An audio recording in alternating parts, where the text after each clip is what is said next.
akhbirni bima yukaribuni minal jannah. Wahai Rasulullah, kabarkan kepada aku amalan yang mendekatkan aku surga dan amalan yang menjauhkan aku dari neraka. Apa amalannya Rasulullah? Coba lihat etikanya, di tengah jalan nanya, tapi Rasulullah tetap menjawab santai saja. Apa kata Rasulullah SAW? Kata Rasulullah, anta'budallah wa la tusyrik bihi syai'an.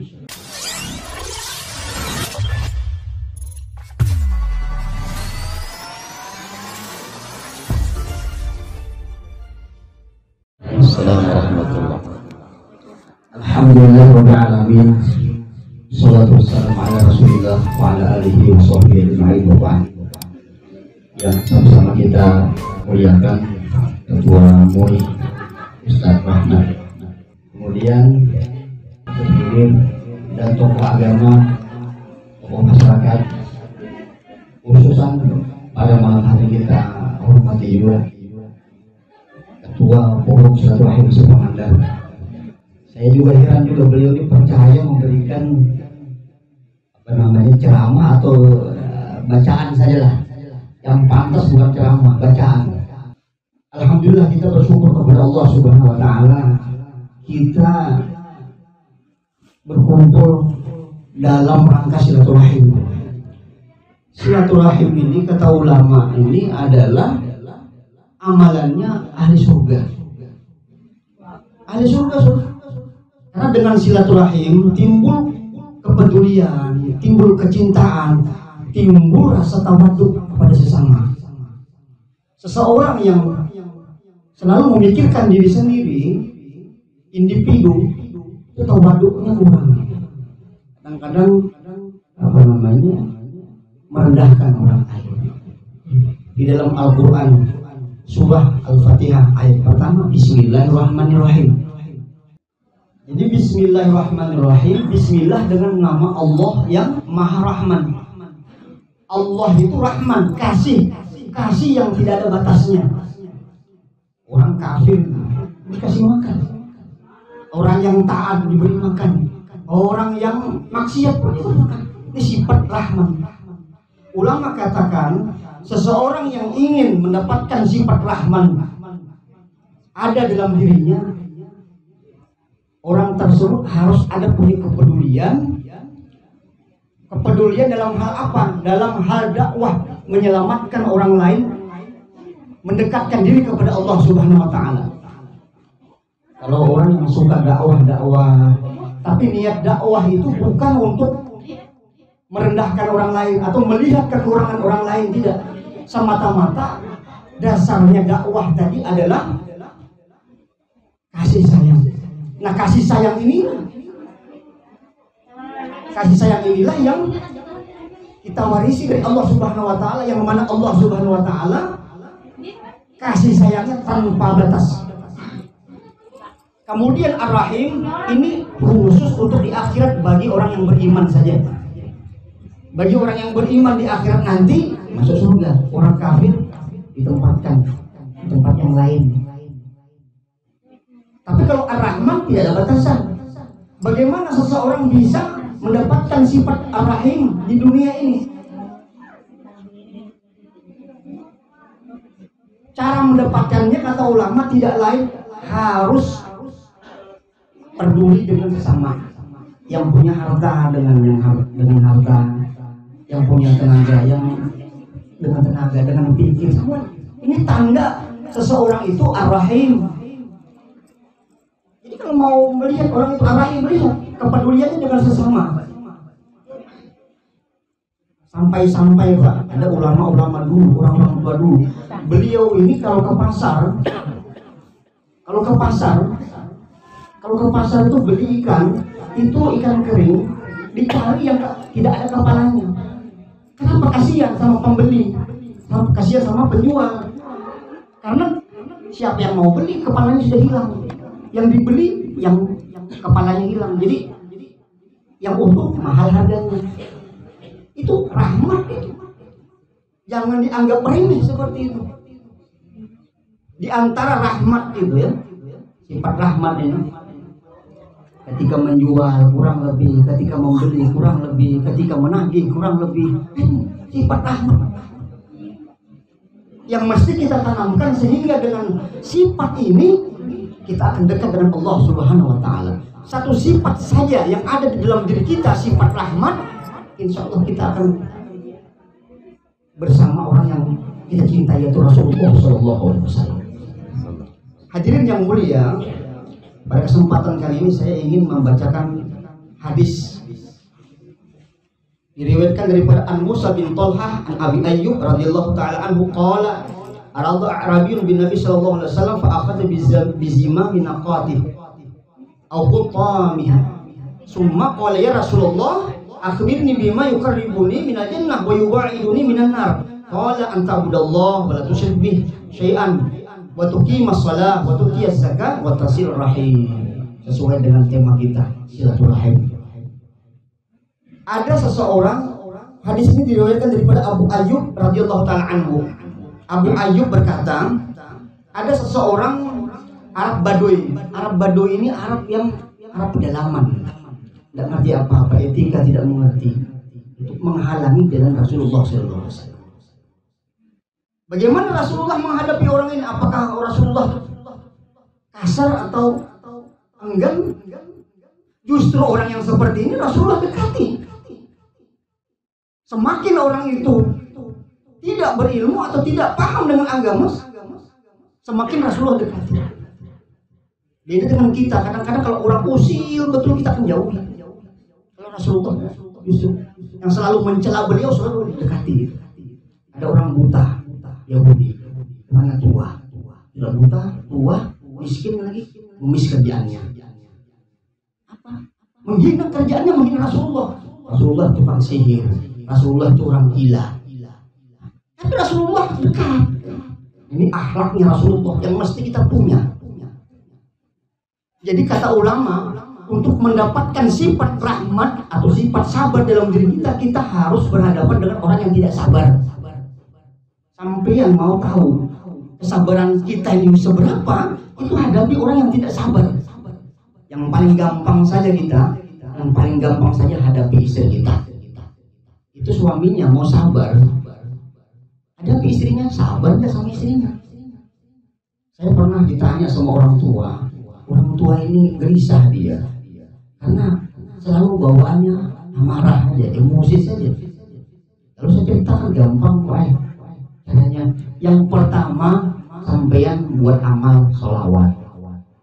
Yang kedua, sampean harus dekati istri sampean, kemudian layani istri sampean. Sampean tidak pernah nyapu di rumah. Sampean tidak pernah cuci piring di rumah. Tujuannya tidak lain untuk membersihkan hati kita supaya jangan jadi pemarah dan akan terbitlah atau tumbuhlah sifat sabar. Kemudian yang ketiga, kalau istri marah, jangan marah. Kalau udah sabar, lari dulu, baru datang lagi. Gitu ya. Kalau ibu-ibu marah itu wajar. Wajar, ibu-ibu capek, baik. Saya pernah bantu istri saya itu cuci piring, cuci baju, wah capek nggak ketulungan. Ya mau melatih sabar ya seperti itu. Ini bukan penghinaan bagi diri kita sebagai laki-laki, itu salah besar. Rasulullah itu banyak melayani ketimbang dia layani. Dengan istri beliau, bagaimana banyak melayani? Tidak mau dilayani. Ketika beliau ke pasar beli keperluan rumah itu, ada sahabat ingin membantu mereka, usah. Melayani diri kita sendiri, cuci baju sendiri. Untuk apa? Supaya akhlak Rasulullah ada di dalam diri kita. Sebenarnya gampang saja, tidak dengan cara lain. Amalannya sholawat, kemudian banyak melayani istri, banyak melayani anak. Ini yang paling mulia. Rasulullah itu begitu sabarnya, kenapa? Karena beliau hidup susah. Dari awal kelahiran beliau sudah diuji dengan kesulitan-kesulitan. Dan kesulitan itulah yang membawa kenikmatan, sehingga menghadapi orang yang tidak sehaluan dengan beliau, yang membuat jengkel. Tenang, kita ini kenapa tidak sabar? Memang tidak pernah melatih kesabaran. Dunia harus sabar. Ini Pak, maaf aja boleh, ini bukan mengajari. Sebenarnya saya juga baru belajar sabar juga. Sama saja. Di dalam Al-Quran, ya ayyuhalladzina amanu sabiru wa sabiru wa rabitu wattaqullaha la'allakum tuflihun. Wahai orang-orang yang beriman, bersabarlah kalian. Itu baru sabar, satu kali sabar. Orang yang belajar sabar itu kadang-kadang matanya merah, matanya menceleng itu melotot ya. Mukanya merah, tangannya bergetar, badannya menggigil. Itu baru belajar sabar. Yang kedua, wasabiru tambah satu alif. Nah, di sini sudah mulai matanya hilang, sudah melotot, mukanya sudah mulai cerah, tapi sabar. Tahu keutamaan bahwa orang yang sabar ini panjang umurnya. Orang sabar itu panjang umurnya. Kalau orang itu suka marah-marah, itu pendek umurnya, Pak. Uban cepat tumbuh. Kenapa? Karena emosi meledak-meledak itu sifat daripada sifat iblis. Jadi ketika orang itu sudah terbiasa bertahun-tahun melatih kesabaran, dia muka tidak merah lagi, mata tidak melotot lagi, badan tidak menggigil lagi. Setelah itu sudah terbiasa dan menganggap bahwa ini karunia Allah Subhanahu wa taala. Warabitu itu diibaratkan seperti seseorang yang diperintahkan oleh Rasulullah SAW untuk menjaga pos pertahanan, perbatasan Madinah itu dijaga oleh mereka. Ini harus perlu kesabaran yang tinggi. Jadi kalau sudah seseorang melatih kesabaran, dia akan kesabarannya luar biasa. Dia tidak merasakan akan sabar lagi. Manisnya sabar itu luar biasa. Kenikmatannya luar biasa. Innallaha ma'as-sabirin. Sesungguhnya orang yang sabar itu bersama Allah. Kemudian wattaqullah, jangan diakui kesabaran itu milik kita, milik Allah. Allah lah yang sabar. Itu yang sudah tingkat kesabarannya luar biasa. Ini proses, Pak. Kalau tidak dilatih, jadi beruntung orang yang jadi guru itu kan ada murid yang bikin jengkel, itu latihan. Itu nggak usah terlalu dimarahin. Itu latihan bagi kita, ladang pahala bagi kita. Dengan kesabaran naik kesabaran kita di hadapan Allah Subhanahu wa taala. Hadirin yang mulia, demikian Rasulullah SAW menghadapi Arab Badui. Arab Badui itu tidak ada etikanya, Pak. Bertanya sama maunya. Tali untanya Rasulullah ditarik oleh Arab Badui tersebut. Ditarik. Bertanya di tengah jalan, menghalangi jalan Rasulullah SAW. Wahai Rasulullah, akhbirni bima yukaribuni minal jannah. Wahai Rasulullah, kabarkan kepada aku amalan yang mendekatkan aku ke surga dan amalan yang menjauhkan aku dari neraka. Apa amalannya Rasulullah? Coba lihat etikanya. Di tengah jalan nanya, tapi Rasulullah tetap menjawab santai saja. Apa kata Rasulullah SAW? Kata Rasulullah, anta'budallah wa la tusyrik bihi syai'an. Kata Rasulullah, beribadahlah kepada Allah, jangan syirik. Jangan syirik. Syirik itu ada tiga. Syirik ada tiga. Yang pertama syirik jali. Syirik jali itu tidak mungkin kita lakukan. Adakah di sini di antara menyembah kayu? Adakah yang menyembah matahari? Tidak ada lagi. Tidak ada lagi. Kalau mengikuti hawa nafsu, iya. Kata ulama, kita ini memang tidak menyembah matahari, tidak menyembah, tapi kita menyembah hawa nafsu kita. Apa saja yang hawa nafsu perintahkan, kita turuti. Kata hawa nafsu tidur. Kata hawa nafsu banyak makan. Kata hawa nafsu gak usah sholat. Itu ngantar apa? Kita seakan-akan bertuhan hawa nafsu. Tapi bukan itu maksudnya di sini. Jadi syirik jali itu syirik yang jelas, yang nampak. Nyembah kayu. Kadang-kadang kita ini cincin kita ini luar biasa. Seakan-akan dengan cincin ini memberikan pengaruh besar terhadap diri kita. Kalibu besar. Keris, ada keris, dengan adanya keris ini kehidupan jadi aman, kalibu besar. Syirik ini urusan hati. Syirik urusan hati. Kalau kita punya cincin tapi kita tidak meyakini bahwasanya dengan cincin ini ada manfaatnya dan tidak memudaratkan, tidak masalah. punya keris, biar berpuluh-puluh keris kita punya, tapi yang memberikan manfaat, yang memudaratkan bukan keris, tapi Allah Subhanahu wa Ta'ala. Itu syirik jali. Yang kedua adalah syirik khafi. Syirik khafi ini adalah riya, beramal itu karena niatnya memang untuk diperlihatkan kepada manusia. Sedekah itu untuk apa? Ya, supaya ada orang tahu saya orang pemurah. Nah ya sudah.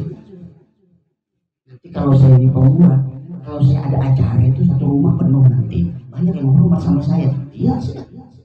Itu syirik khafi. Sholat seperti itu juga, minta dilihat, betul-betul minta di dalam hati ditanamkan, minta dilihat oleh manusia. Itu syirik khafi. Jadi beribadah bukan karena Allah Subhanahu wa Ta'ala. Dan yang ketiga syirik khafiul khafi. Syirik khafiul khafi ini syirik yang paling tersembunyi, yaitu ketika seseorang beribadah merasa dirinya lah yang beribadah, padahal itu karunia Allah yang ada di dalam dirinya. Untuk apa kita mengetahui syirik khafiul khafi ini? Supaya kita ini tidak sombong. Kadang-kadang orang baru bersedekah itu sudah merasa bersedekah, padahal itu yang menggerakkan dia bisa bersedekah itu siapa? Allah. Yang menggerakkan dia bisa beribadah, bisa bersilaturahim siapa? Allah. Bukan siapa-siapa. Sadar sesadar-sadarnya kita ini orang yang lemah. La haula wala quwwata illa billahil aliyyil azim. Itu kelemahan kita. Hadirin yang mulia, selanjutnya kata Rasulullah, wa tuqimas shalah. Wa tuqimas shalah ini dirikan sholat, bukan laksanakan sholat. Banyak orang yang melaksanakan sholat tapi tidak tahu rukunnya, tidak mau belajar. Sebenarnya kita dituntut untuk belajar. Faham, tidak paham, itu urusan nomor 20 atau nomor 100. Tidak bisa baca Quran. Yang penting belajar. Allah bukan melihat hasil yang bukan, tapi usaha kita ini. Apakah kita ada usaha keras untuk mendapatkan itu? Itu yang dinilai oleh Allah Subhanahu wa Ta'ala. Kita kadang-kadang sholat, tapi lantaran malu bertanya kepada orang lain. Saya pernah dulu waktu naik haji tahun 2015 akhir itu, di asrama haji di Balikpapan itu ada orang tua naik haji nggak tahu sholat, kasihan, malu bertanya kepada orang lain, jadi bisik-bisik sama saya, bagaimana cara sholatnya jemaah takdim, jemaah takhir, ya Allah, manasiknya seperti apa? Jasadnya saja yang berhaji, tapi tidak ada isinya, tidak berbobot hajinya. Jadi kalau haji secara lahiriah sah saja.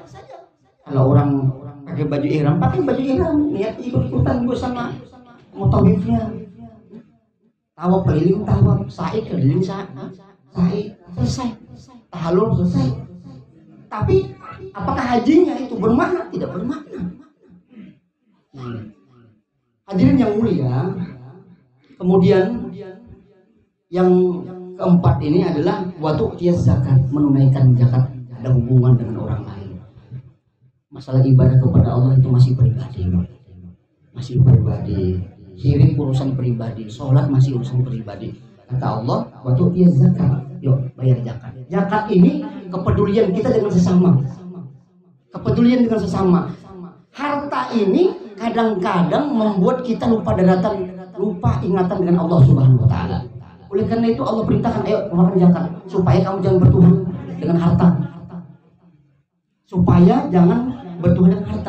Kadang-kadang kata ulama, kata Imam Ghazali, seseorang itu susah keluar rohnya daripada jasadnya itu karena terlalu cinta dengan harta. Tidak pernah sedekah, tidak pernah zakat. Kita ini kalau mau belajar sedekah itu gampang banget. Dari 5.000 dulu, 5.000 naik ke 10, naik 10 naik ke 20, naik 20, naik ke 50, naik ke 50, baru ke 100, naik ke 200. Itu belajar. Kalau nggak belajar nggak bisa. Harus belajar. Sampai-sampai nanti kita tidak sayang lagi dengan uang itu. Kita membayangkan bahwasanya kita menabung untuk akhirat, yakin, seyakin-yakinnya. Coba kita bayangkan, banyak yang punya harta ditinggalkan, yang di dunia rebutan. Justru yang mati ini tanggung jawab. Banyaknya harta kenapa dia digunakan waktu hidupnya. Imam Ghazali katakan, hati-hati orang yang terlalu banyak hartanya, dia akan susah, jasadnya keluar dari rohnya. Rohnya akan keluar, rohnya akan susah keluar dari jasadnya. Kenapa? Karena al-bakhil aduwwullah walau kana 'abidan. Orang yang bakhil itu musuh Allah walaupun ahli ibadah. Walau kana 'aliman, walaupun orang itu alim, ulama besar, tapi pelit. Jadi kalau ulama itu harus mencontohkan pemurah. Sifat as-sakhiyyu, sifat pemurah itu sifat Tuhan. Jadi barang siapa yang pemurah dalam dirinya, itu mewarisi sifat Allah dan Rasulullah sallallahu alaihi wasallam. Nah, yang terakhir adalah watasilurrahim, itu adalah silaturahim. Nah, kita agakkan ini silaturahim. Silaturahim ini kata Rasulullah membuat kita panjang umur, murah rezeki. Itu kepentingan atau itulah pentingnya atau keutamaan daripada silaturahim. Dan silaturahim ini akan membuahkan banyak sifat. Dengan silaturahim kita akan syukur. Kenapa syukur? Kita melihat orang yang di bawah kita. Jadi kita alhamdulillah, saya masih di bawah, saya masih di atas daripada dia. Kadang-kadang syukurnya orang yang memiliki harta itu harus berbagi dengan orang yang tidak punya. Jangan melihat lagi. Itu tadi latihan dulu kita. Saya pernah bertahun-tahun latihan itu. 5.000, 10.000, 5.000, 10.000, naik 20.000. Dilatih. Kalau udah dilatih saya nggak keteruman. Jadi keluar uang itu diperiksa dulu. Padahal ketika kita mengeluarkan uang kita, sedekah kita, insya Allah kita diganti oleh Allah. Tapi jangan seperti Ustadz yang menjanjikan memastikan, jangan. Allah itu memberikan ganjaran itu bukan dengan cara kita, tapi dengan cara Allah Subhanahu Wa Taala. Jangan memastikan. Orang yang duha dapat rezekinya luas, sekali ini orangnya sehat, panjang umurnya. Nah, itu orang yang kuat sedekah, jauh daripada banyak. Orang dapat musibah, dia dapat musibah. Jangan dipastikan 1.000 dapat 100.000 atau 1 juta. Terlalu kecil. Hadirin dimuliakan oleh Allah Subhanahu Wa Taala, mungkin itu saja 20 menit saya buat terlalu lama kadang-kadang. Ini minta maaf, saya ini baru belajar juga, jadi kadang-kadang saya grogi juga dengan bapak-bapak ini. Orang tua saya, kalau ada orang tua itu rasa merinding gitu. Saya punya orang tua Pak di Istiqomah ini, orang tua semua umur 70, 60, 70 Ustaz. Jadi senang dengar bacaan-bacaan begini. Ya, saya sudah berumur 40 tahun ya, siap-siap juga. Kan umur itu enggak menentuin. Jangan-jangan yang muda duluan, yang tua uncitan, atau yang uncitan, yang tua uncitan, yang muda duluan. Kira-kira yang muda duluan, Allah insyaallah. Demikianlah sedikit daripada taklim kita. Salah hilaf mohon maaf. Wabillahi taufiq wal hidayah. Wassalamualaikum warahmatullahi wabarakatuh.